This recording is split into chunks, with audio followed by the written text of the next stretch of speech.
Hey guys, welcome back. Today I'm just making another quick video called Pet Peeves. And one of my pet peeves is an engine that surges up and down, especially after you've cleaned the carb and done everything to it you can think of.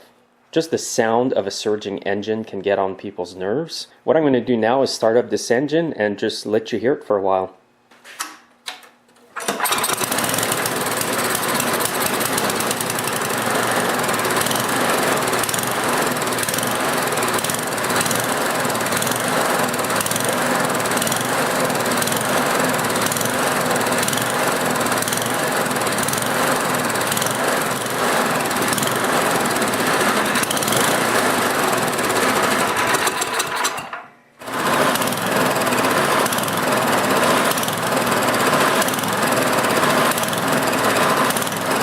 The usual cause of an engine surging like this one is that there's a problem with the carburetor. Also on these Tecumseh engines you have to replace the air jet.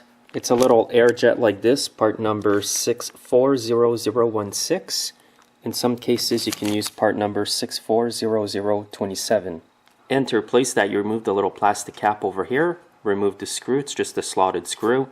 And that screw is non-adjustable, you just put it back in and you're good to go. Now if you don't have one of these jets kicking around or you have to wait to order it, you can actually enlarge the hole right in the center over here. I do have a video that shows how to do this. It's called How to Make Your Tecumseh Engine Stop Surging. I'll put the link to that video underneath today's video here.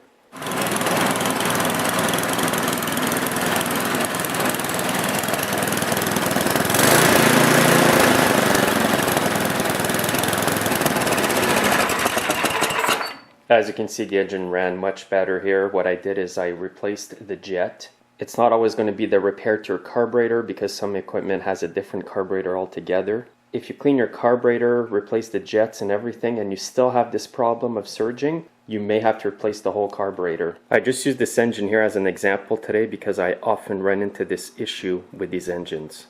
Why does my engine surge all the time is a question I often get. It's a major pet peeve of mine.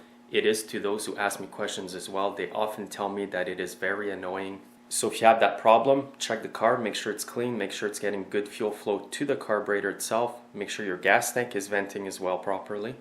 Replace the carb kit and everything you can in the carb if it persists. If that doesn't cure it, just replace the complete carburetor. Thanks for watching, guys. You can post your pet peeves in the comments under today's video. I'm sure everybody will appreciate that. Have a nice day.